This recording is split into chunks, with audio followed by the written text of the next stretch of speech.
Okay guys, so I have Logan here from Oakville Chrysler. That's going to go over some of the vehicle's features as we do the test drive. So Logan, where do you want to start with the vehicle? Well, the best place to start, since we're already in, is this gorgeous interior. It's been replicated from the Viper. It's one of our high-performance cars. It's legendary in the fact that the interior is unlike any other. And it's nice to see it replicated here inside the SRT Grand Cherokee. Yeah, absolutely. It's got soft touch materials everywhere, which is really nice compared to the outgoing SRT8. And the engine's got 470 horsepower, 475 pound-feet of torque. That's right. One of the only vehicles that can actually, well, one of the only 4x4s that mirrors torque with horsepower. Yeah, that's true. The engine is downgraded, and the RPM is actually boosted from its last 6.1 liter. Heavy engine. It's up, what, 6,500 RPM? That's right. It redlines, yeah. So there is definitely a huge power increase. But what I've noticed too when driving this vehicle is the 8-speed ZF transmission. Like, I own a 3-liter Eco Diesel, and I can tell you from that truck driving it, the 8-speed's fantastic. But on this, it actually knows exactly when to shift. Like, it seems like they've done a lot of detail to the shift patterns and everything to incorporate all the power. Absolutely. So. Yeah, you really feel the shift changes so smoothly, and it's something you don't expect from such a fast and powerful vehicle. Yeah, like, it's a V8, and really I just rolled through almost 7 gears, and I didn't even go beyond 2,000 RPM, and that was like, what, under 20 seconds? So Absolutely. Yeah, it's definitely, they've done a pretty good job with the powertrain itself. So this vehicle actually sits on the Bilstein's high-performance shock system. It does. And you do have different driving performances. Obviously, because you are sitting on the high-performance system, you don't get the same clearance for approach angle in the rear, the departure angle of an Overland or anything like that. So, right. But you do get the tight suspension feel, and even the steering is very responsive. Like, there's not too much body roll. And I'm assuming when you take it on the track in sports mode, it really stiffens up. Yeah, that's one of the things that the designers had in mind. With this vehicle especially, it was something that we want to still be able for our customers to go and have a comfortable, grocery getter vehicle, but still be able to take it to the track and really light it up and show some people what Jeep has. Yeah, no, they've actually done a pretty good job. Like, even right now, I'm cruising just under 80 kilometers an hour in 8th gear, and I'm revving at 1,200 RPM. Like, it's hardly, like, that's amazing. Like, I wish my old 5.7 did that back in the day. Like, there was no way I can get this kind of achievement. So the fuel economy numbers, I mean, obviously you shouldn't be too concerned about it when you're buying an SRT product, but it's pretty respectable. Like, considering the power that you get, the size of the vehicle, the weight of the vehicle, like 15 liters combined is not really that bad in terms of all the performance that you get for the price range anyway. Exactly. I mean, you can look at other models, a supercharged Range Rover or anything like that, and they surpass that fuel mileage for sure. That's right. Fuel economy is something that's never far in the back of Jeep designers' minds. Even coming to the Viper, which is a closely resembled performance vehicle, I know times where you can take the Viper to the track for the whole day, fill it up on one tank, and on the way home you're keeping it in low gears, and you can still make it all the way home with a full tank. Yeah. Well, and plus the SRT comes with the active exhaust system as well, so they've included the MDS system, which is a little bit different because in the Challenger 392, that's pretty much an option that you have to pick, right? It is, yes. So they've done a lot of work on the actual drivetrain itself, which is pretty awesome. And the Brembo brakes are now upgraded too. Oh, beautiful! Yeah, large calipers in the front. It's gorgeous. The red actually complements the vehicle quite nicely. It gives it that spark, and you can really see it coming. Right. So you were talking about the controls. You're saying they were all replicated from the Viper? Yeah, the entire interior has pretty much been swapped from a Viper into this Jeep Grand Cherokee SRT. The push-to-start button and its signature red color is exactly the same as in a Viper. The carbon fiber accents, the whole dash, even the entire steering wheel has been beefed up to replicate a Jeep. Yeah, you know what? Like, the steering, it's nice. It's grippy. It's got a nice feel. You got the perforated material here, so your hands don't start sweating when you're on the track, which is actually really good in mine. Definitely. And you got the flat bottom wheel, so you got the racing feel of the wheel. Yeah, it's nice. So if I was to engage the paddle shifters, do I have to shift it into anything, or can I just start activating it? What I would do is pretty much just click up on the upshifter, and that'll really put you into it there. So now you can start to rely on upshifting the gears. Okay. Now, in terms of there's an S mode in the transmission. Does that just control the paddle shifters, or is that like a different option in the... So what the sport mode does is it opens up the exhaust a little bit, takes the rev limiter completely off, and just gives you that responsiveness. And how do I shift into that? Just shift? Exactly. Yeah. Go right into the S, and it should let us in. Is there? Oh, okay, I see it. There's an indication on the flag. Okay. Little racing flag. Green means go, and could probably light it up a little bit here, maybe. Okay. And now, right now, too, the all-wheel drive system is actually in auto. That's right. Oh, it's my fault. Okay, so lots of fun. You have to press the lever a lot harder than I just did. Right. In the launch control mode, it'll actually do the first gear for you. Okay. But after that, it's all up to you. Okay. Okay, well, we did test the rev limiter. There was definitely no rev limiter there, because usually the rev limiter is at 4,500 RPM, right? Exactly. So. You can redline it from that point. It's fantastic. The sound that you get when it opens up on the exhaust, it's something to behold, really. Now, the sport mode, do I have to have the paddle shifters, or can I just leave it in automatic as well? You can leave it in automatic or go to the sport mode. A lot of the people that tend to use the sport mode more religiously really use the paddle shifters. It gives you that responsiveness, allows you to rev up a little higher and produce the maximum performance this vehicle provides. Yeah, absolutely. Well, clearly I just felt it. I mean, it's got a lot of power. And to be honest with you, even the traction, just off the launch there, even though I was stuck in first there, it took care of the vehicle. Like, it launched no problem. I didn't even feel traction control kick in or anything like that. So the all-wheel drive system does pick up.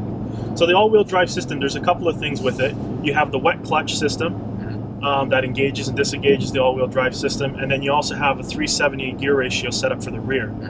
And that's obviously all mechanical. It's a limited slip differential. Exactly. Okay, so you still get, you know, proper drivetrain anyways, like rear-wheel drive sort of thing, and with the complementary all-wheel drive system. Yeah, that's legendary Jeep 4x4. That's one of the things that we've stayed true to for a long time, and the Jeep designers know how to produce a 4x4 system. If anyone knows how, it's definitely Jeep. Yeah. And it shows, even in a performance model like this SRT. Right. Now, in terms of the actual Uconnect system, is there anything other than the actual horsepower and the actual oil pressure and the torque numbers that we can see live? Live? Well, here you get the engine, and then in the second series here, you can check your coolant temperatures, your air intake temperatures, transmission temperatures. It gives you a full diagnostic that's limited to the SRT application that comes standard here. Right. It's nice. You can actually get track times, your launch control times, and with the Uconnect system, you can upload those to a mobile device or a tablet and start to record your times. Oh, you can actually throw it onto a tablet? Yeah. Oh, okay.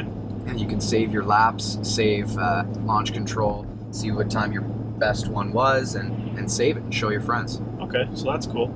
So yeah, so I was actually going into detail with the Uconnect system, and I saw the personal data that you can erase the data if you ever wanted to, but I didn't even know you can actually throw it on there. Now, the actual apps, I see there's always a section for your SRT products. Is there apps that we can download? On your mobile device, yeah. It's a sort of a pairing app that will pretty much do what I said earlier, is allow you to transfer your data from the SRT app onto your mobile device, record your lap times and launch control times. Okay, so that's cool. Very. And now, in terms of the sound system, is it the 19-speaker Harman Kardon? That's right. It's all the way down here, the Harman Kardon page with stainless steel around the edges. It just complements it so much better. And it's a really, really nice sound if you ever want to hear it over the sound of the beautiful exhaust. Yeah. Now, also, there's an active cancellation system that they've included in the 2015s. Now, from my understanding, it's from the windshield. Does that have anything to do with the actual sound system that cancels out road noise a little bit better, or? Well, the one thing that they decided to do is design the way that the sound was coming out of the speakers in results to the way that you would almost pretty much make it so that it bounces backwards and doesn't interfere with any of the road noise or any of the engine noise. Yeah, no, clearly the exhaust note's beautiful. You can actually hear it. Even when I'm driving like this at 1500, under 1500 RPM, it still has a nice rumble noise to it. Yeah, the acoustics in the vehicle are something you wouldn't notice right away, but when you really get into detail, you can tell they're there, and there's a lot of thought and a lot of really hard work going into even the minor details in the sound system. Now, in terms of towing, this vehicle obviously comes with a tow hitch, right? Or is it an optional package? Or most of the time, it's an optional package. Yeah. Okay. Yeah, the vehicle's got exceptional towing, definitely the best in class for something of this nature. Yeah, you definitely don't want to be doing the launch control when you have a trailer in the back. No, not if there's a supercar hitched up to the back, like I could imagine. Yeah, no, in terms just driving it, it seems like it's really refined. Like I would never expect this from a Jeep Cherokee at the SRT level. Like usually you get the quality and the details from the the Summit, the Overland. That's what you pay your money for compared to the entry levels. But really, they've done a fantastic job on the interior, and it looks clean. Like everything is hidden. Like everything has compartments that you have to access in order to get to, the little fine details. Yeah, that's the resounding opinion I've got from my clients, is really the bang for your buck aspect in this vehicle is otherworldly. It's something that not a lot of people have yet to discover, but when they do, I've only heard the exact same thing, and it's I'm glad that I found the Jeep Grand Cherokee SRT, and for the money that I paid, I'd buy two if I could.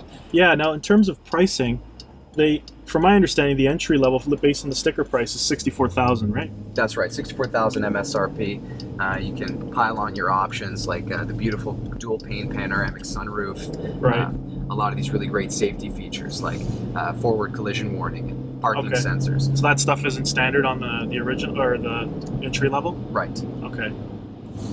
Yeah, so that's what I was trying to get at too. Like, this truck is the best bang for your buck in terms of performance and all the gadgets you get. Like Chrysler's worked really hard to really implement a nice technological advanced feature of the gauge cluster and the Uconnect. They've developed that through all their pretty much brands of vehicles. So no doubt. And let's not forget, the Grand Cherokee is the most awarded SUV of all time. So having a performance version like the SRT, that just is the cherry on top of the cake there. And what's interesting too is now that I'm driving here and I have control of the gears, even putting my foot on the throttle, like quarter throttle, the pickup, the torque is actually there. Like they've done very good engineering between the engine speed and the transmission. So in 7th gear, the car still pulls. Yeah, the responsiveness, like it's nice. All the way up the 8-speed transmission, you can really feel it pull.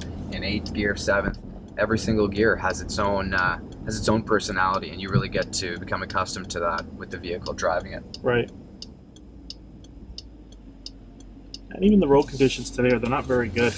I mean, a little wet. It's a little wet, yeah, for sure. We might be able to find a place to test this launch control.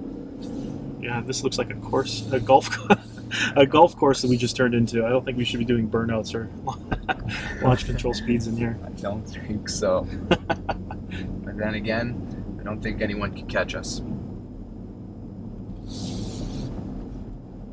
I could probably try it right here, actually. Yeah, or even turning around and and then just doing it back and doing it on the way back. Definitely have to make up for that first launch I did. That was terrible. See how we do. Not used to the paddle shifters. Before with my 07 Charger, I just had the the Mercedes transmission, so you just shift back and forth. It was nothing fancy. This is all fancy. But honestly, I totally agree with you. I think that you should be using the paddle shifters. Get rid of the rev limiter. Customers were kind of stuck with that for a little while, but Chrysler's completely come around and said, listen, you know what, let's give the customers everything we got, sort of thing. Absolutely. All right, let's do a UE here. This is one of my favorite parts of the Grand Cherokee, is this terrain here. You wouldn't be taking that on a low profile Mercedes or a low profile Audi S-Line. Yeah, you still have a pretty good road clearance. I've noticed that, with the Cherokee. I'd be worried about scraping right away, but here with the Grand Cherokee SRT, you know that it's going to be able to handle anything it can. Right. Okay, let's just go over this bridge here. That's a good idea.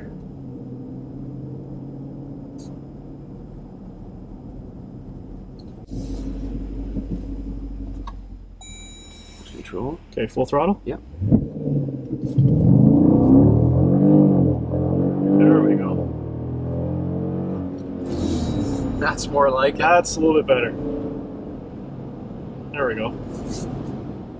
I'm assuming it recorded that, or? Yeah, and it will record it. So if you patch with the Uconnect app, you can actually take that data right from the SRT application here. Okay. Yeah, so that's pretty impressive. That's definitely throws you in the back of your seat. Shifts pretty fast. Yeah. That's a nice system, man. Very. And these seats are amazing as well with the perforated suede, the low cloth. Yeah.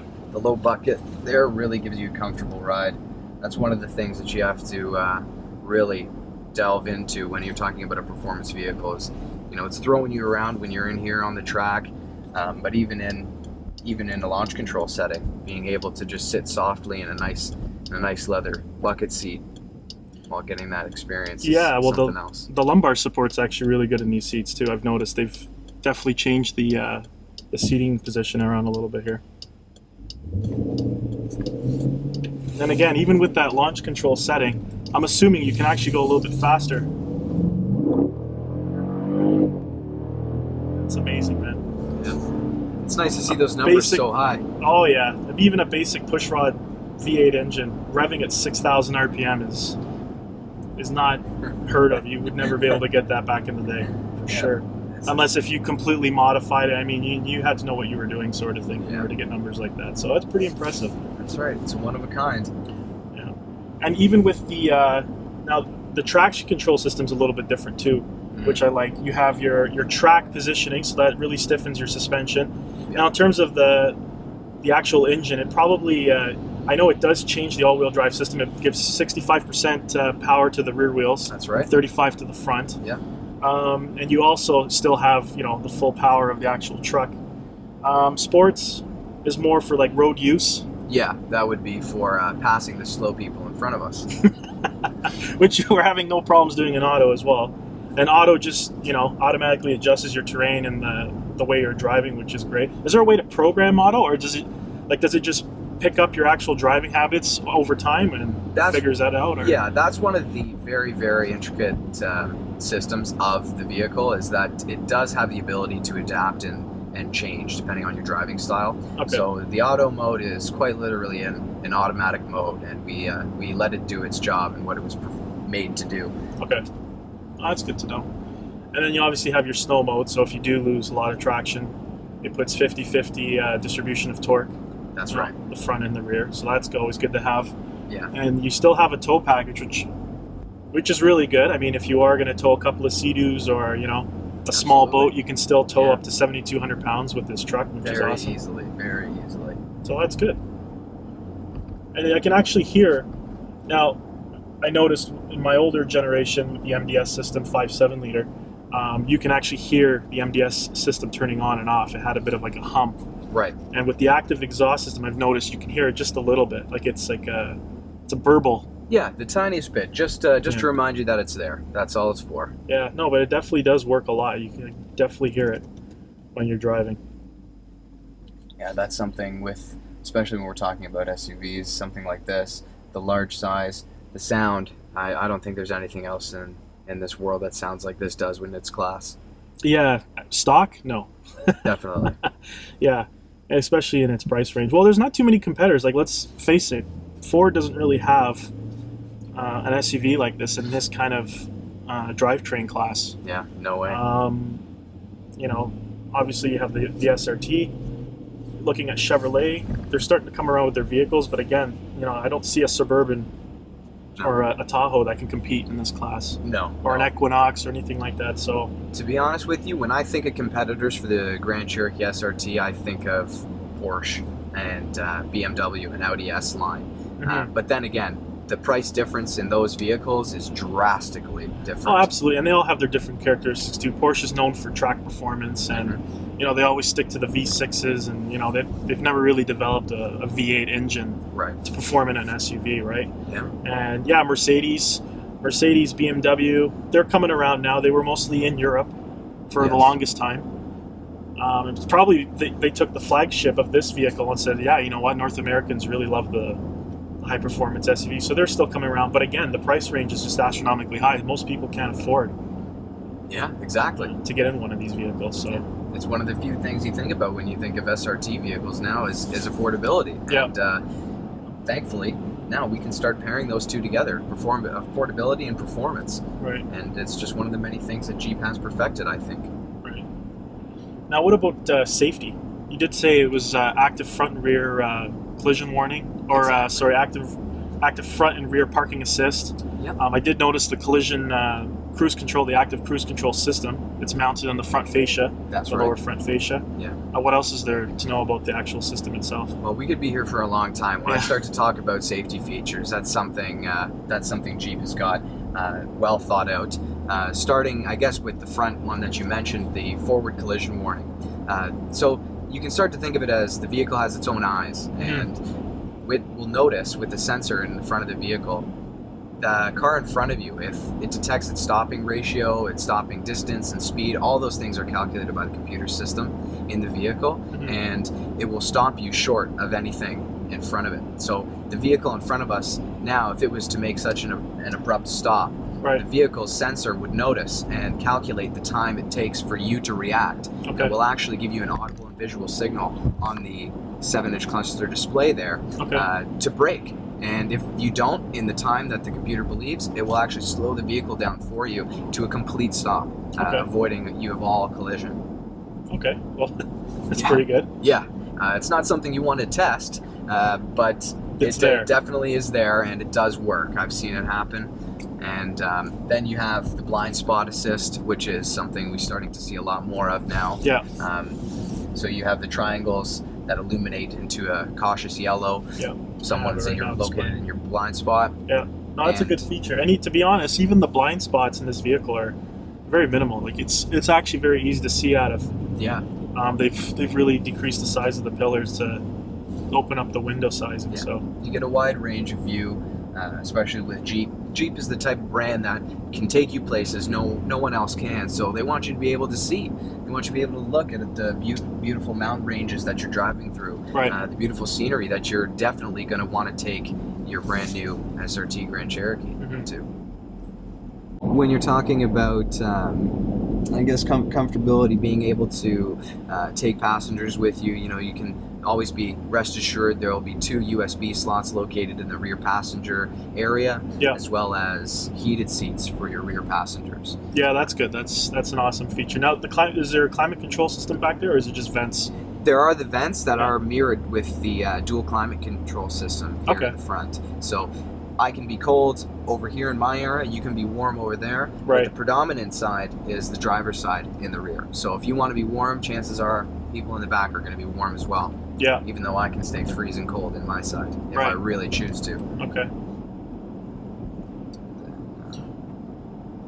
And the gauges, the way they've set up the gauges, is there a reason why they made the digital cluster? I guess they just want to emphasize on the technology and the availability of all the gauges being able to be put into the front screen if you're on an actual track, right? That is definitely one idea. My personal opinion, I believe it to be personalization. I think that something very important about owning a vehicle like this is making it your own. So the ability to change that screen around, mess around with the colors, change the way that the dials look and perform. For example, you can have your compass on the bottom left-hand corner or your temperature on the right-hand side. You can even put aspects from the SRT application into that 7-inch cluster display there. So it's all customizable. You can make it your own, and it's a one-stop shop really for any information that you need, whether you're looking at the vehicle's diagnostics or just how cold it is outside. It makes you want to sit inside your SRT all day and not want to get out. Yeah, pretty much go for a long drive and just enjoy it. Exactly. Yeah, no, I totally agree with you. Actually, now that you mentioned that, the personalization, I've noticed there's a lot of themes that they've plugged into. So yeah, you know what? Yeah. That's a very good point to make, that you can definitely personalize the vehicle the way you want it, the specific gauges you want shown, even the movement. You can pick the corners as well. It's not like a fixed theme. You have the option to move it around the way you want and make it customizable for your viewing. So yeah, everything from starting this up in the morning to getting out of it at night, you'll find yourself walking towards the door, turning around, and staring at it for a quick couple minutes before you go back inside, just knowing that that vehicle has got just as much of you in it as it does its own personality. So Right. this is definitely a special vehicle, and it's going to make some people very happy.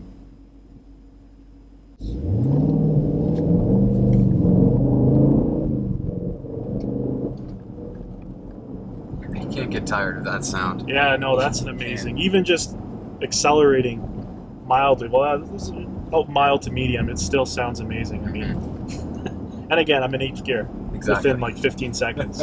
So it's really fast. The ZF transmission does a really good job. And then, come on, it's the last thing you want to think about is fuel economy, but you can't help it. Yeah, and you know what? It's like I said, it's for just under 500 horsepower, which guys you already know are going to start putting cold air intakes, Of course. and doing basic modifications to it.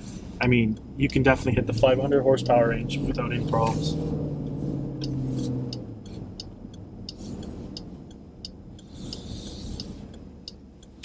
All right, so we're back at the dealership. We'll see if we can reverse this, show the people the active